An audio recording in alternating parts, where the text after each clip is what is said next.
আমাদের অস্তিত্ব হচ্ছে জুলাই গণ অভ্যুত্থান। এই জুলাই গণ অভ্যুত্থানের মধ্য দিয়েই আমাদের রাজনীতির মাঠে আমাদের পদচারণা, আমাদের কাজের যাত্রা শুরু। আমরা একটা জায়গায় ঐক্যমত হয়েছিলাম বলে আমরা আসলে রাজনীতির মাঠে গিয়েছিলাম। জুলাই গণ অভ্যুত্থানের পরে এটাই ছিল আমাদের কমিটমেন্ট যে বাংলাদেশকে আমরা সংস্কার করব, জুলাই গণহত্যার বিচার আমরা নিশ্চিত করব এবং বাংলাদেশের অর্থনৈতিক বৈষম্য সেটা আমরা দূর করব। আমাদের প্রত্যেকেরই শুরুটা হচ্ছে বৈষম্য বিরোধী ছাত্র আন্দোলন থেকে। আমরা একটা কথা খুব স্পষ্টভাবে বলেছিলাম যে আমরা পুরনো রাজনৈতিক বন্দোবস্তের পতন চাই, আমরা শুধু শেখ হাসিনার পতন চাই না।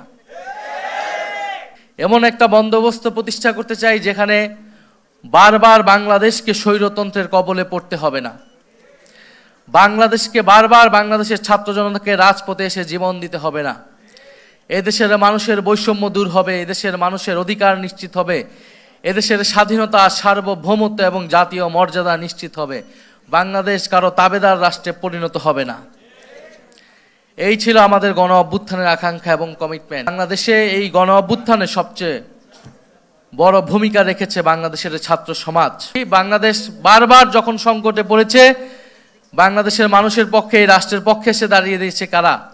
ছাত্ররা, বিশ্ববিদ্যালয়ের ছাত্ররা, স্কুল কলেজ মাদ্রাসার ছাত্ররা। কিন্তু বারবার ছাত্রদের সাথে প্রতারণা করা হয়েছে।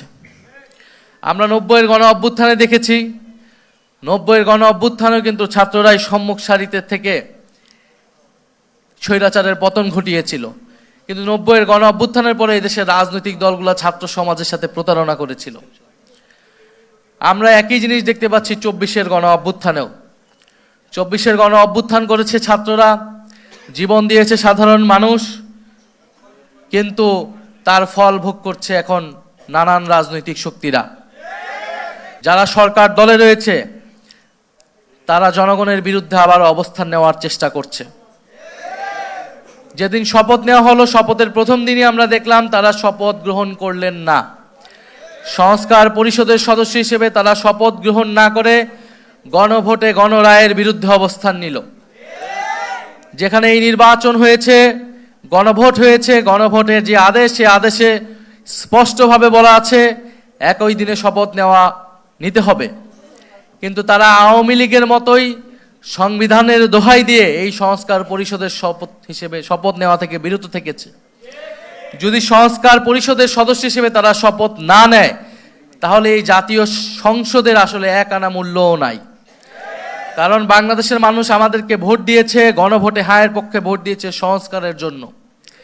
এটা শুধু জাতীয় সংসদ হওয়ার জন্য নির্বাচন হয় নাই, এই নির্বাচন হয়েছিল সংস্কার পরিষদ হিসেবে এটাকে কার্যকর করার জন্য। তারা বিচার প্রক্রিয়ায় হস্তক্ষেপ করলো। তারা কোনো কারণ ছাড়াই, কোনো অভিযোগ ছাড়াই ট্রাইব্যুনালের যিনি প্রসিকিউটর ছিলেন, চিফ প্রসিকিউটর, তাকে সরিয়ে দিলেন এবং বিচারে নানা ধরনের হস্তক্ষেপের কথা আমরা শুনতে পাচ্ছি। যারা ভিকটিম ছিল, যারা সাক্ষ্য দিয়েছে নিজে উৎসাহ থেকে, তাদেরকে নানাভাবে চাপ প্রয়োগ করা হচ্ছে এবং তারা নানান হুমকির মুখে আছে। ফলে আমরা খুবই সন্দিহান যে বিচার প্রক্রিয়াও সুষ্ঠুভাবে এই সরকারের আমলে হবে কিনা, সেটা নিয়ে আমাদের মনে, জনগণের মনে সন্দেহ তৈরি হয়েছে। আপনারা দেখেছেন যে বাংলাদেশ ব্যাংকের গভর্নরকে কিভাবে নির্লজ্জভাবে মব তৈরি করে অগণতান্ত্রিকভাবে বাংলাদেশ ব্যাংক থেকে সরিয়ে দিয়ে একজন ঋণখেলাপি একজন ব্যবসায়ীকে বাংলাদেশ ব্যাংকের গভর্নর হিসেবে নির্লজ্জভাবে বসানো হয়েছে। বাংলাদেশে বিগত সময়ে প্রায় 30 লাখ কোটি টাকা লুটপাট করা হয়েছে, বিদেশে পাচার করা হয়েছে। এই গণ অভ্যুত্থানের পরে অন্তর্বর্তী সরকার নানান ব্যর্থতা এবং সীমাবদ্ধতা সহ এই অন্তর্বর্তী সরকারের গভর্নর চেষ্টা করে যাচ্ছিল সেই লুটপাটের টাকাগুলোকে ফেরত আনার এবং এই লুটপাটের টাকার সাথে যারা জড়িত, এই লুটপাটের সাথে আওয়ামী লীগের ফ্যাসিস্টদের সাথে যারা ব্যবসায়ী এবং আমলা রয়েছে তাদেরকে বিচারের আওতায় আনা। কিন্তু আমরা দেখছি সেই বিচার প্রক্রিয়াকে ভণ্ডুল করতে, ঋণখেলাপিদেরকে আরও সুযোগ সুবিধা করে দিতে, আর্থিক লুটপাটের পথকে প্রশস্ত করতে বাংলাদেশ কেন্দ্রীয় ব্যাংককে দখলের একটা নির্লজ্জ চেষ্টা করলো সরকার দল। তারা নির্বাচনের আগে একরকম কথা বলেছে, নির্বাচনের পরে একরকম কথা বলেছে। আমরা নির্বাচনের আগেই জনগণকে এই বিষয়ে সতর্ক করেছি। আমরা জানি জনগণ তাদের বিপক্ষেই ভোট দিয়েছিল। নানান ইঞ্জিনিয়ারিং করে তারা ফলাফলটাকে নিজেদের পক্ষে নিতে সক্ষম হয়েছে। সংসদে পরিকল্পিতভাবে 2/3 সংসদ সদস্যপদ তাদের নিজেদের আওতায় রেখেছে, যাতে তারা নিজেদের মতো আইন এবং বিচার তৈরি করতে পারে।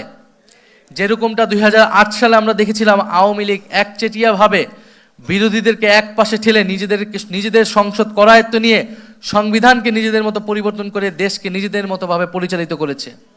আজকের সরকার দল তাদের কার্যক্রম আচার আচরণ দেখে মনে হচ্ছে তারা সেই পথেই হাঁটছে, সেই পথেই হাঁটার চেষ্টা করছে। আমরা খুব স্পষ্টভাবে বলেছি, বাংলাদেশে নতুন কোনো স্বৈরতন্ত্রের উত্থান আমরা ঘটতে দিব না। উত্থান ঘটতে হলে আমাদের জীবনের উপর দিয়ে সেটা হতে হবে। ফলে সংস্কার প্রক্রিয়া বাস্তবায়ন হতেই হবে। যদি সংসদে না হয়, সেই লড়াই রাজপথে গড়াবে। আমরা সেই লড়াই রাজপথে গড়াতে চাই না। আমরা চাই, মানুষ ভোট দিয়েছে, যেরকমই ফলাফল হয়েছে আমরা সেটা আপাততকালীন একসেপ্ট করে আমরা সংসদে গিয়েছি। সংসদে আলাপ আলোচনার মাধ্যমে আমরা এগুলার সমাধান করব। কিন্তু সংসদ অবশ্যই সংস্কার পরিষদ হতে হবে।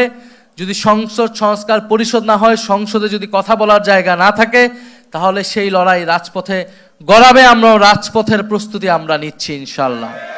আমরা খুব স্পষ্টভাবে বলবো, ট্রাইব্যুনালে যাতে কোনো ধরনের আর কোনো হস্তক্ষেপ না করা হয় এবং ট্রাইব্যুনাল যাতে নিরপেক্ষভাবে সুষ্ঠু বিচারের পথে চলে, এবং যারা ভিকটিম, যারা সাক্ষ্য দিয়েছে, যারা ভিকটিম, তাদের নিরাপত্তার ব্যবস্থা করতে হবে অতি দ্রুত সময়ের মধ্যে। সামনে ঈদ আসবে, ঈদে যাতে যানবাহন সহ টিকিট ন্যায্য মূল্যে পাওয়া যায়, কোনো কালোবাজারি সেখানে না হয়, মানুষ যাতে নির্বিঘ্নে নির্ঝঞ্ঝাটে কোনো ধরনের সড়ক দুর্ঘটনাটা ছাড়া বাড়ি পৌঁছাতে পারে, ঈদ পালন করতে পারে, সেই ধরনের ব্যবস্থা নেওয়ার জন্য সরকারের প্রতি আমরা আহ্বান জানাবো।